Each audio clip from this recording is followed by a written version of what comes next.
On August 2nd, 2024, the college football world watched the Pac-12 conference collapse in spectacular fashion. 10 schools bolted for other conferences, leaving only Washington State and Oregon State behind.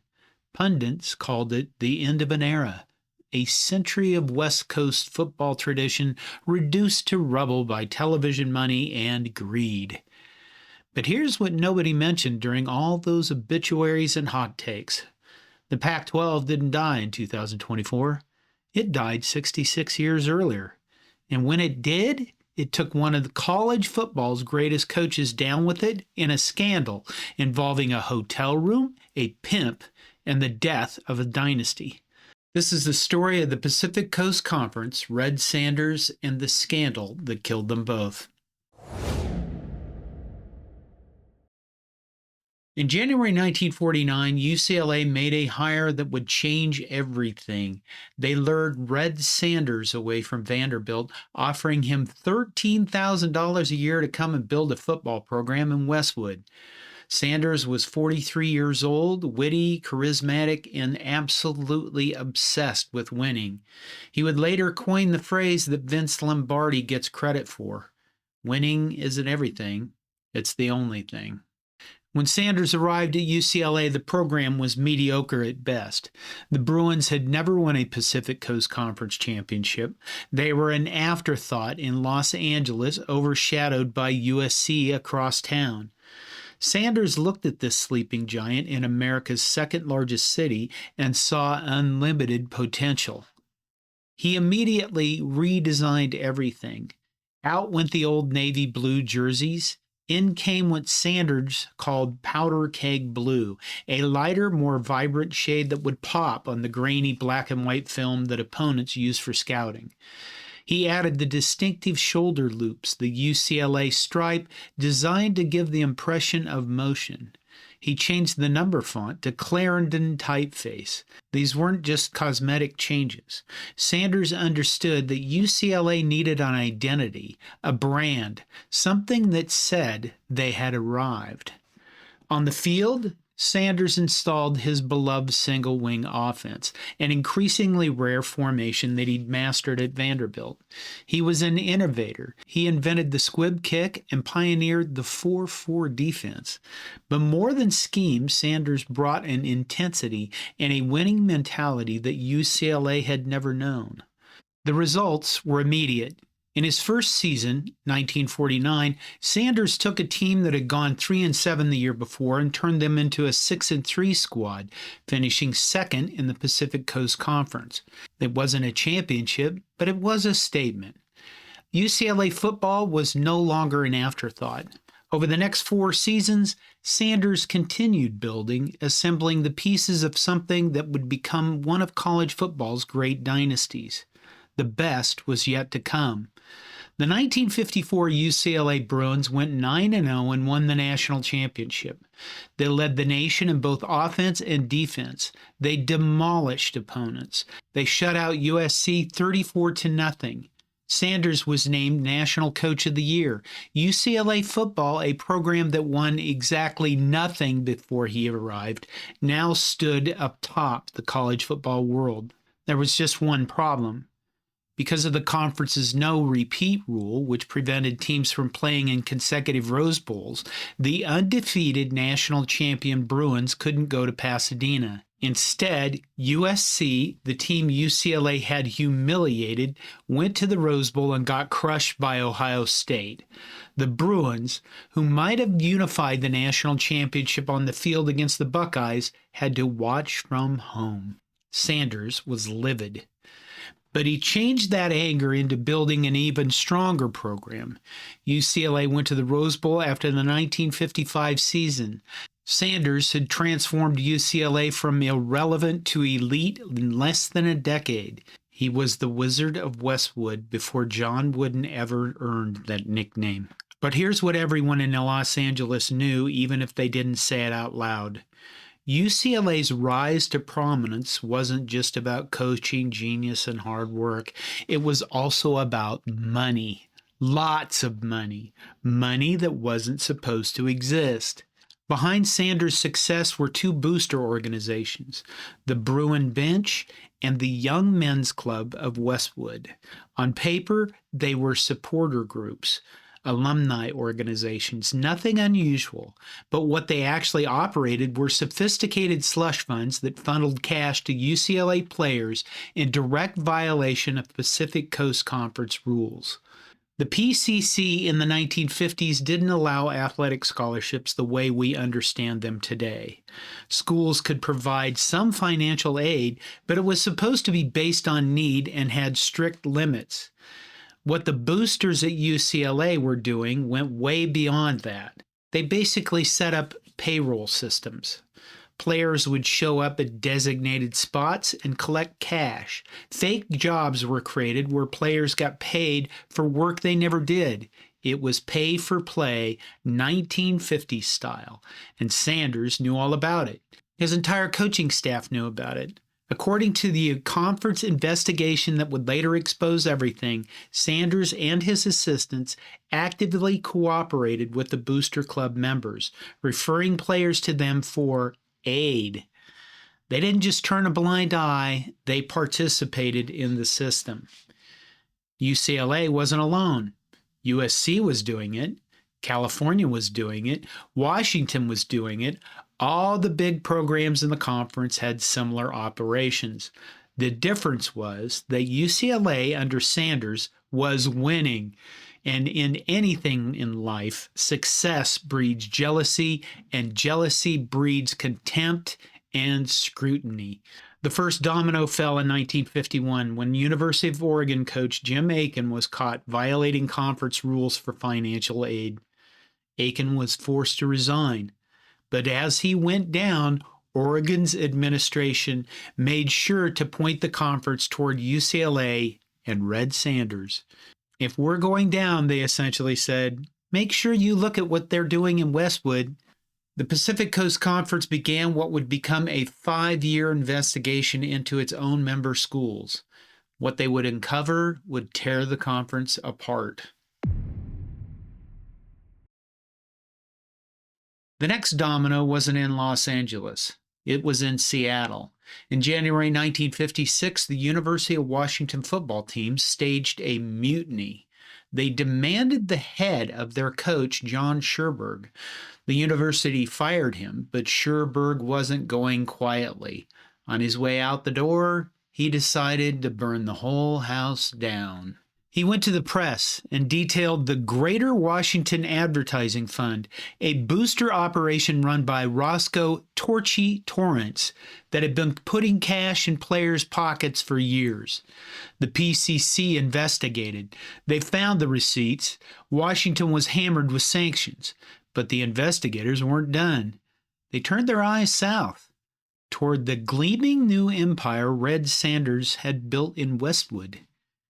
In March 1956, the Los Angeles papers cracked the story of the Bruin Bench. The details were damning.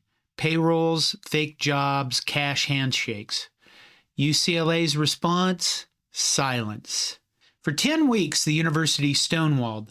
They refused to share records. They refused to let the PCC officials interview staff.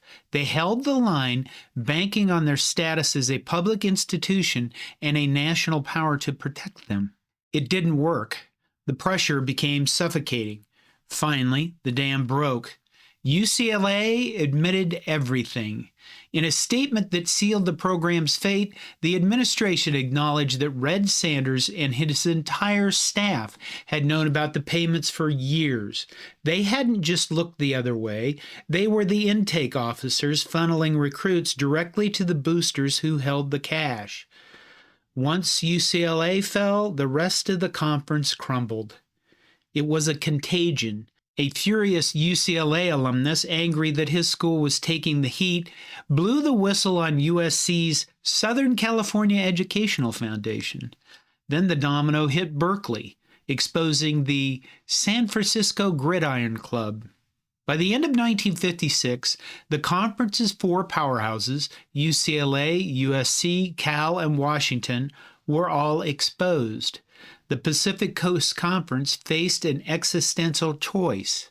ignore the rot to save the revenue, or enforce the rule book and kill the product. They chose the rule book. The penalties were a guillotine. UCLA was fined and placed on 3 years probation and banned from the Rose Bowl. But the real pain was inflicted on the roster. Every player who took a dime lost eligibility. For the 1958 season, UCLA lost 8 seniors, 6 starters. Stars like Dick Wallen, Bill Lika, and offensive engine Don Long were stripped from the lineup. USC, Cal, and Washington took similar beatings. It was the harshest crackdown in the history of college sports. Part of it was about justice, but mostly it was about revenge. The conference was split down the middle. On one side, the Big Four, the wealthy urban schools that filled stadiums and won headlines. On the other side, the northern schools, Oregon, Oregon State, and Washington State. The smaller schools didn't have slush funds, but they had the votes, and they used the rule book as a weapon to tame the giants. Red Smith of the New York Herald Tribune saw right through it, writing, "The lip-smacking enthusiasm with which the conference brass lowered the boom on UCLA. On the coast, you were told UCLA's real crime is winning." The Big Four were furious. They were the cash cows generating the revenue that kept the conference afloat, yet they were being governed and punished by schools they viewed as parasites. They were tired of the round-robin schedule that forced them to play in half-empty stadiums in Corvallis and Pullman. Does that sound familiar? In December 1957, the Big Four made their move. They forced the resignation of Victor Schmidt, the commissioner who had cleaned up the scandal. His reward for doing his job was a pink slip. Then they began to plot their exit. On August 10, 1958, the presidents met in Portland. The tension was gone. In its place was a cold corporate finality. The vote was unanimous. The Pacific Coast Conference would dissolve after the 1958-59 academic year. After 43 years, the West Coast's premier athletic institution was dead, murdered by its own members. The meeting broke up. There were handshakes, laughter. It was just business.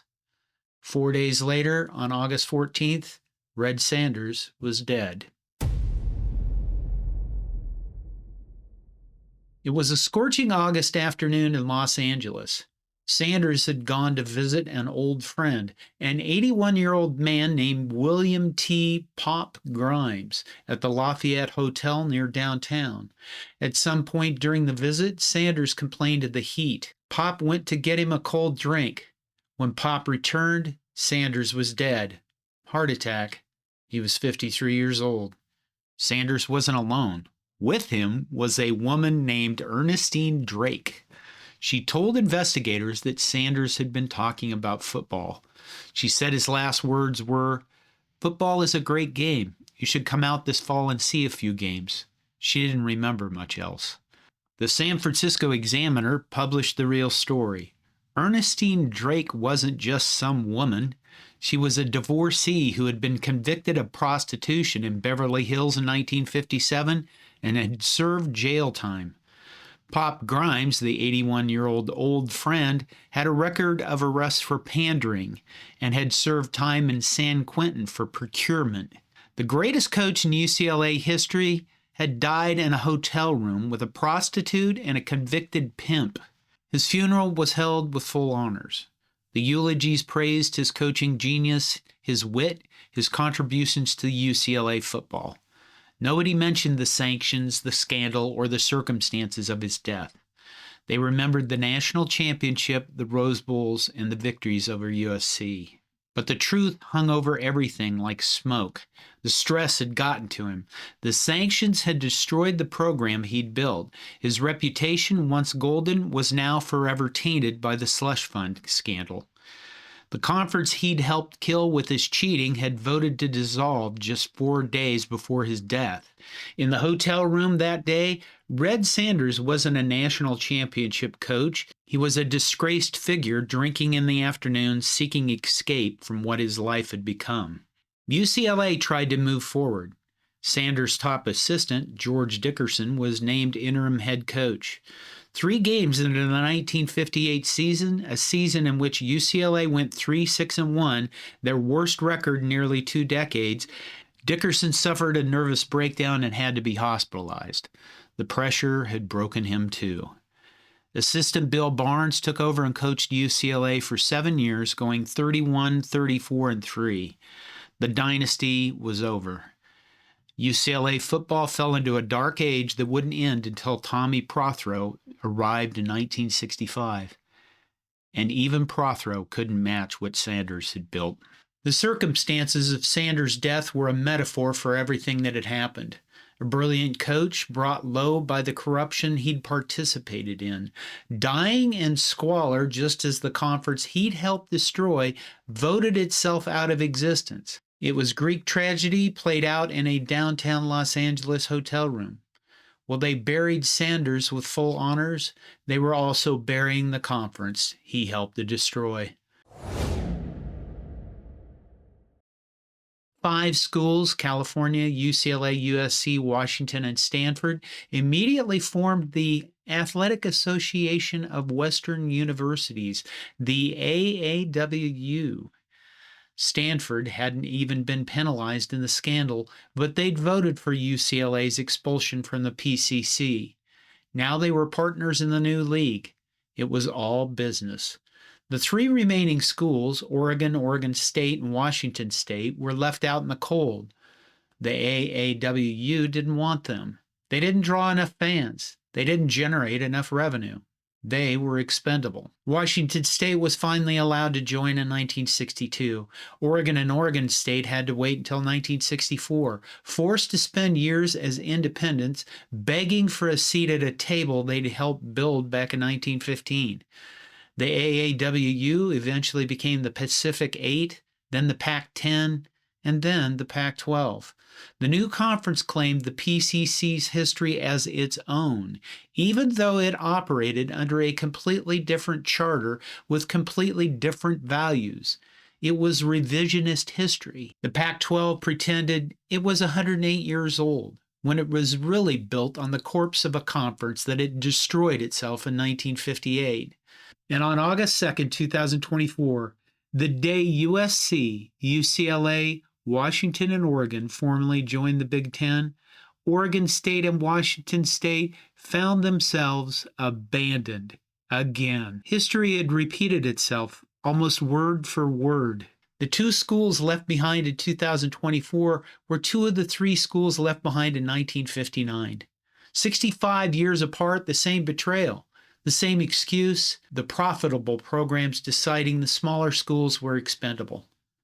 Red Sanders said winning isn't everything, it's the only thing.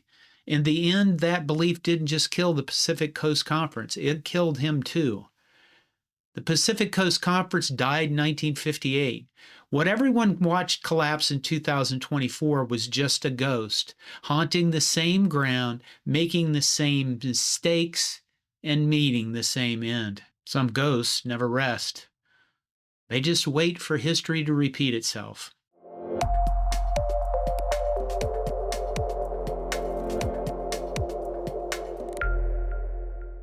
Bonus coverage. This is your reward for sticking around to the end. I did a video on the Southwest Conference and how that collapsed, and you might find that interesting. One thing about the Southwest Conference is they didn't really turn on each other. Whereas in the Pacific Coast Conference, they turned and went after each other. And the question is, why? Why did they hate each other so much? There had to be something in the foundation of that conference that made them feel that way. So I went further back.